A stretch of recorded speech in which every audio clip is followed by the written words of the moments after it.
Hello guys, Coach Mary here. Dumating na ang kape ko. Wow. Alam niyo ba kung ano? Kape puro by Co-Foods. Okay, ang ganda ng tasa, di ba? Okay, pag natapos ang kape, naubos, may tasa ka na, may power ka pa. Okay, so well sealed siya guys.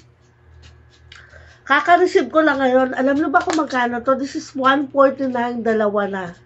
Okay, so naka-promo siya. So for those na store owner, grocery store owner, mini-mart, okay? Ito magandang ibenta. Kasi magkano lang pumapat ako? 149 siya. Pagpalagay natin 150. O, so magkano yun? 150 divided by 2, 75 pesos. Tama ba? Oo, 75 pesos. Alright. So, pwede mo itong ibenta hanggang 120 isa.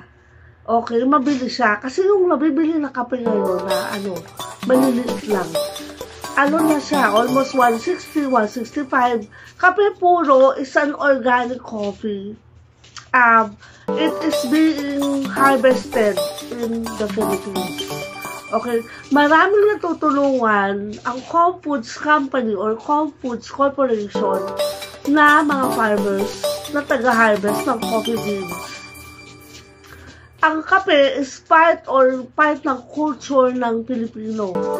Okay, so bawat Pilipino umiinom na kape. Kung makakakilala ka ng 10 Pilipino, 8 o 9 nagkakape. Age range between 18 years old and above. Okay? So, yung mga traditional coffee drinker, they use coffee with milk or they use creamer. Naabutan ko pa yon na talagang meron kaming malaking creamer sa bahay at hindi nawawalan ng kape.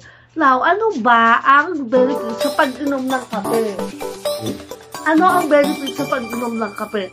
Ang benefit sa pag-inom ng kape ay nag-i-induce or parang inaakyat sa brain yung endorphins which make a person happy.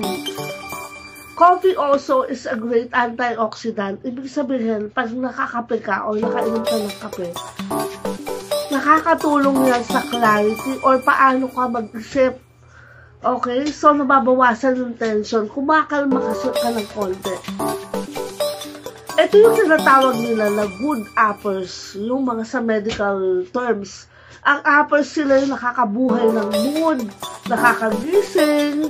Okay, ibig sabihin, sa science, pag tinutok mo yung microscope sa mata o sa iris ng isang tao, once uminom siya ng kape, nag-spread yung kanilang retina. Okay, if I'm not mistaken, correct me if I'm wrong. Yung meron siyang bilog na kulay brown, tapos nasa gitna yung black. Nag-i-spread siya, ibig sabihin gumigising yung ating wisyo dahil sa kape. Coffee is an antioxidant.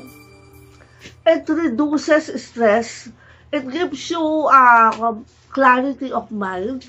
And also boost up our happy mood. Okay? Kape tayo. Kape puro.